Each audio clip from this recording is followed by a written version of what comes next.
सौन्दर्यं निजगृहीतं प्रकटितं स्त्रीगूढभावात्मकं पुनरूपञ्च पुनस्तदन्तर्गतं प्राविविशत्सप्रियसंश्लेष्टा उभयोर्बहुरसमय कृष्णो हि यत्साक्षिकं रूपं तत्कृत्यात्मकं परमध्येयं सदाशिवल्लभम्।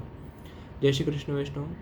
जैसा कि हम सुबोधिनी जी के दशम स्कंद की कारिकाओं के ऊपर अपने इस सेशन को ले रहे थे, उसके ऊपर सूक्ष्म चिंतन कर रहे थे और हमने पिछली बार मंगलाचरण तक जाना था। आज हम प्रथम अध्याय से शुरू करते हैं। सबसे पहले प्रश्न प्रकरण ये आता है कि शुकदेव जी ने पूरे नवम स्कंद में भक्तों के चरित्र को प्रकट किया। और भक्तों के चरित्र को क्यों प्रकट किया? क्योंकि उससे भक्ति का प्रतिपादन जो है, और शुकदेव जी द्वारा जब इतना भक्तों के चरित्र को गाया गया, तब कहीं ना कहीं प्रभु के चरित्र को, कृष्ण के चरित्र को सुनने की उत्कंठा स्वयं महाराज परीक्षित में हुई। तो भक्तों के चरित्र के बिना कभी भी भक्ति को प्राप्त नहीं किया जाता। आज ठाकुर जी को, उद्धव जैसे महाज्ञानी को भी अपने भक्ति का स्वाद असली चखाना था, तो उनको ब्रजमंडल में भेजना पड़ा। सीता जी जो स्वयं स्वामिनी रूपा हैं प्रभु की, उनको भी जब प्रभु का विरह था और प्रभु से मिलने की बहुत उत्कंठा हो रही थी, तो हनुमान जी जैसे महातेजस्वी भक्त को भेजा गया उनके पास। तो जब जब भक्ति की बात आती है, तब भक्त सहज में अपने आप आ जाते हैं। अगर भक्त नहीं है तो भक्ति नहीं है। और भक्त अपने आप में बहुत तेजस्वी भक्त, हम जैसे नॉर्मल लोगों की यहाँ पे बात नहीं हो रही है। और इनको सुनने के बाद यहाँ पे महाराज परीक्षित में वो इच्छा हुई ये जानने की कि आगे क्या प्रभु का चरित्र है। इवन गोकुलनाथ जी जब रोज रात्रि को अपने निज सेवकों के संग उन्हें बैठ के सुबोधिनी जी का पारायण कराते थे, जब प्रभु के शयन वगैरह सब हो जाते थे और रात्रि में सब विश्राम करने जा रहे होते थे, उससे पहले सुबोधिनी जी का चिंतन करा करते थे वो और उनके सारे सेवक। तब एक दिन सहज में आपश्री के मुख से आचार्य चरण के कुछ सेवकों के बारे में कुछ उनकी वार्ता निकल गई, और उसको सुनाते सुनाते आपश्री इतने व्यस्त हो गए कि वो सुबोधिनी जी पर सत्र लेना भूल गए।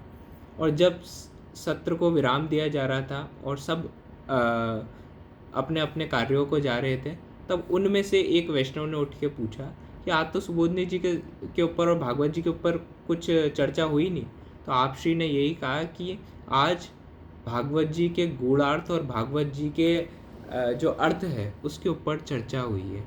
तो भक्तों का चरित्र अपने आप में कृष्ण का चरित्र ही है। अब महाराज परीक्षित पहले ही श्लोक से कहते हैं, कथितो वंश विस्तारो भवता सोम सूर्या। माने पहले स्कंद में, इससे पहले जो स्कंद था, महाराज परीक्षित को शुकदेव जी ने भरपूर तरीके से चंद्रवंश और सूर्यवंश में हुए तेजस्वी राजाओं के बारे में, जो प्रभु के अलग अलग वंशज थे, उनके बारे में बताया। और उससे आगे जो चीज़ कहते हैं वो और भी ज़रूरी थी कि हे मुनि श्रेष्ठ, हे परम श्रेष्ठ, आपने चंद्र और सूर्यवंश में हुए जो भी प्रभु के वंशज भी थे उनका सुंदर वर्णन किया, जो स्वभाव से ही धर्मात्मा थे और प्रभु के भक्त थे। यहाँ पे पहले ही श्लोक में शुकदेव जी महाराज परीक्षित ने क्लियर कर दिया कि प्रभु जब भी अवतार लेते हैं, नो डाउट प्रभु बहुत ही तेजस्वी कुलों में आज तक अवतार लिया प्रभु ने, चाहे वो स्वयं रघुनाथ जी का कुल हो, या फिर ठाकुर जी का कुल हो, या फिर आचार्य चरण स्वयं हो, जिनकी 5 पीढ़ी पहले वल्लभ भट्ट जी, 5 पीढ़ी पहले यज्ञ नारायण भट्ट जी हुए, जो अपने आप में बहुत तेजस्वी थे। उनके बाद महादेव भट्ट जी हुए, गणपति भट्ट जी हुए, ऐसे करके वल्लभ भट्ट जी हुए, स्वयं लक्ष्मण भट्ट जी हुए, और फिर आचार्य चरण हुए, और सब अपने आप में बहुत तेजस्वी।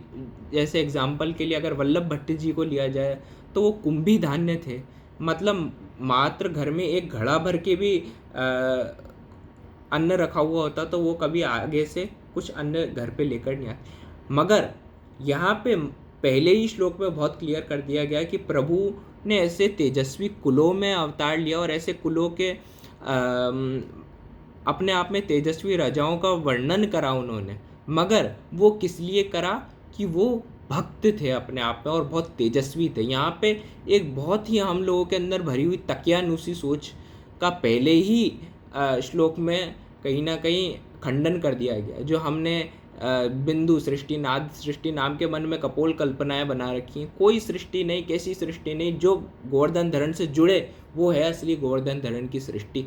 कोई किसी की खून से किसी की सृष्टि नहीं बनने वाली कभी भी। सृष्टि गोवर्धन नाथ जी के समर्पण से बनने वाली है, हमारे तप से बनने वाली है, हमारे जीवन में हम कितने समर्पित हैं ठाकुर जी के प्रति उससे बनने वाली है। आचार्य चरण स्वयं इसी श्लोक की सुबोधनी जी में पहले ही श्लोक में कहते हैं, भक्तो वादेव तत्र यानाम वंश विस्तारो उक्तः। माने इन चंद्रवंश और सूर्यवंश के राजा भक्त थे, इसलिए यहाँ पे उनके चरित्र का वर्णन किया गया। यहाँ पे हमारी सारी तकियानुसी सोच पहले ही श्लोक में ख़त्म हो जाती है। वैष्णव बहुत गूढ़ार्थ जो है भागवत जी का, वो आचार्य चरण ने सहज में सुबोधनी जी द्वारा प्रकट किया, जो इवन हमारे यहाँ पे जितने रसिक भक्त हुए उन्होंने धौल के पद तक में क्लियरली कह दिया। ज़्यादा गुजराती मुझे नहीं आती, मगर ये पद तो मैंने भी सुना है। जे कोई प्रेम अंश अवतरे, प्रेम रस तेमा उर्मा धरे। माने अपने आप में बहुत ही क्लियर हमारे धौल के पदों तक में होता है। ये अपने आप में भागवत जी जो है वो वेदों का सार है। आचार्य चरण की वाणी जो है उससे भी मथा हुआ सार है, जो अपने आप इन रसिक भक्तों के पदों में, चाहे वो हमारे अष्टसखा हों, चाहे ये प्राचीन धौल के पद हों, इनमें बहुत क्लियरली हमको मिलता है। ये धौल के पद, ये जो कीर्तन शैलियाँ हैं, ये सब कोई नाचने गाने का इसलिए ये अवसर नहीं है। अपने आप में प्रभु की बहुत गूढ़ लीला, गूढ़ माने प्रभु की बहुत अंतरंग लीला, जो सहज सीधी मोटी बुद्धि से समझ में नहीं आ सकती, उसको बहुत आसान तरीके से समझाने की प्रयास है इन सब पदों में। और यहाँ पे एक श्रोता की बहुत उत्तम योग्यता को प्रकट करते हुए शुकदेव जी पहले उनको नमन करते हैं उन भक्तों को, और क्लियरली ये कहते हैं कि उनका वर्णन आपने पिछले ही स्कंद में बहुत क्लियरली करा था। यहाँ पे एक श्रोता की भी उत्तम योग्यता को शुकदेव जी महाराज परीक्षित दिखाते हैं कि एक श्रोता का भी कर्तव्य है कि जिस तरीके से वक्ता तो बोलता जाए, मगर श्रोता उसको धारण ही नहीं कर रहा है या उसको कुछ याद ही नहीं रह रहा है, तो कोई उसका अर्थ नहीं है। कहानी किस तरह सुना और भूल गए, कोई मतलब ही नहीं है। फिर जो चीज़ सुने, मैं नहीं कह रहा रटें उसे कि एक एक वैष्णव के नाम हमको रट जाए वार्ता जी में से या किसी भी चीज़, मगर उसके सारे अर्थ को हम जाने, अपने जीवन में ग्रहण करें, अपने जीवन में उसको लागू करने की कोशिश करें, तो ये एक उत्तम श्रोता के गुण होंगे। यहाँ पे उत्तम श्रोता के गुण में अगर हम बहुत थोड़ा डीप सेंस में जाके देखें, तो एक उत्तम श्रोता का योग्यता ये भी है कि एक तो वो जो सुना है उसे अपने जीवन में धारण करे, उसे बस रट्टू तोते की तरह न गवाता रहे, और साथ में जो सुना उसको याद रखे, भूल ही ना जाए। ऐसी बात कि पिछली बार क्या बोला था 9वें स्कंद में, मुझे कुछ याद ही नहीं आ रहा, ऐसी चीज़ नहीं होनी चाहिए। और दूसरी चीज़, अपने आप में बहुत गजब की बात, महाराज परीक्षित कौन? महाराज परीक्षित वो जो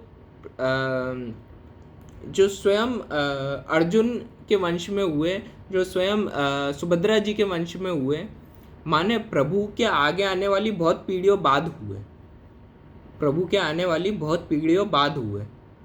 मतलब उन्हें क्लियरली पता था मेरे दादा परदादा को तो स्वयं भगवान ने ही गीता सुनाई है, मगर जब वो प्रभु की लीलाओं, बाल लीलाओं तक को सुना करते थे महाराज परीक्षित, तो ऐसे सुना करते थे जैसे पहली बार उनने सुनी हो। एक उत्तम भक्त जो श्रोता होता है वो प्रभु की लीला को हर बार पहली बार की तरह सुनता है। ये तो सुन लिया, ये तो जान लिया, माखन चोरी तो पता है, दूध वो क्या बोलता है, अष्टयाम की सेवा तो पता, सब पता है, तो फिर कर ही क्यों रहे? जब तक दिन दूल्हे मेरो कुंवर कनाई नित्य नित्य ब्याह के गीत गावत, नित्य नित्य बलैया लेते हैं मैया। माने ये नित्यता हमें जब, और नवीनता हमें जब तक नहीं रहेगी तो भक्ति का कोई अर्थ ही नहीं है। क्या मतलब फिर? वही मंगला, वही शयन, वही, क्योंकि सारस्वत कल्प की लीला ठाकुर जी की नित्य है। हम कोई 550 साल बूढ़े कृष्ण को रोज पल्ला नहीं झुला रहे, उस 550 साल पुराने और बूढ़े कृष्ण को हम कोई मंगला नहीं करा रहे। ये कृष्ण नित्य है, ये कृष्ण की छवि नित्य है। और कृष्ण का जो सौंदर्य है वो स्वयं स्वामी जी का स्वरूप है, जो उनके अधरों की मुख पे आई हुई जो उनकी आभा कांति है उसमें ज्वलंत रूप से दिखता है। तो ये कृष्ण की नित्यता है जिसको जीना बहुत जरूरी है, जो सुखदेव जी, जो महाराज परीक्षित ने हर समय दिखाई कहीं ना कहीं। उन्हें तो पहले ही पता था, जब उनके सामने महात्म्य ज्ञान भी उनको बहुत क्लियरली था महाराज परीक्षित को। फिर भी उनके सामने जब ऐसी कथाओं का वर्णन करा जाता था जिसमें बाल कृष्ण बड़े बड़े राक्षसों को मारने जाया करते थे, तो महाराज सुखदेव जी एक बार कांपने भी लग जाए, परीक्षित जी कांपने भी लग जाया करते थे, कि उनको उस समय डर लगने लग जाता था कि प्रभु का क्या होगा। कब कि उनको डरने की क्या जरूरत है, उनको तो पहले से पता था कि भगवान इतने आगे जाके बड़े होने वाले हैं कि उनके दादा परदादा को जब उनने गीता सुनाई तो भगवान तो आगे आगे आने वाले समय तक भी लीला करके दिखाने वाले। मगर यहाँ उन्होंने उत्तम श्रोता की योग्यता भी दिखाई कि उत्तम श्रोता जब सुनता है तो ऐसे ही सुनता है जैसे पहली बार सुना। और सबसे जरूरी चीज़, प्रभु की लीला की नित्यता को उन्होंने एक श्लोक में और एक एक भाव में जी के दिखाया। अब दूसरे ही श्लोक में महाराज परीक्षित सुखदेव जी को विनती करते हैं कि तत्रा शेन वर्तीर्णस्य विष्णु वीर्याणि शंसन, माने यदुवंश के अंश में प्रकट हुए विष्णु के पराक्रम को हमें सुनाओ।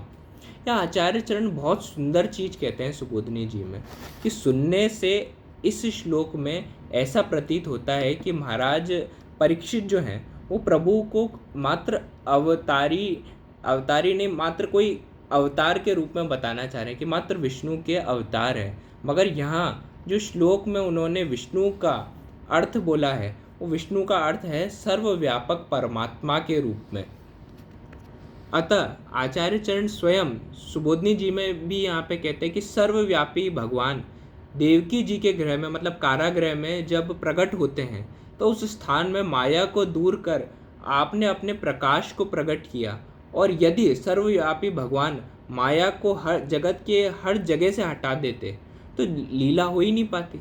वहाँ पे अगर देखा जाए तो वहाँ पे तो माया का प्राकट्य हुआ है दूसरी जगह गोकुल में। तो अतः भगवान अपनी माया को हर जगह से नहीं हटाते, वरना लीला ही प्रकट नहीं होगी। और यहाँ पे माया जो है वो कुछ स्वतंत्र नहीं है, भक्ति सुंदरी माया दासी या माया प्रभु की सेवक नहीं है अपने आप में। इसीलिए जो प्रभु के चरणारविंद को हर समय पकड़ के रखते हैं, माया स्वयं उनका कभी पीछा भी नहीं करती और माया स्वयं प्रभु की सेवा में लगी रहती है। अतः यहाँ पे जो महाराज परीक्षित हैं वो भगवान के वीर्य और उनके चरित्रों के प्रश्न कहकर अब भगवान को और उनके चरित्रों के महात्म्य को 3 श्लोक में कहते हैं। महात्म्य 2 प्रकार के होते हैं, पहला अदृष्ट जो देखने में नहीं आता है, और दूसरा दृष्ट जो देखने में आता है। अब कल इन दोनों महात्म्य के ऊपर चर्चा से हमारे सत्र को शुरू करेंगे। जय श्री कृष्ण।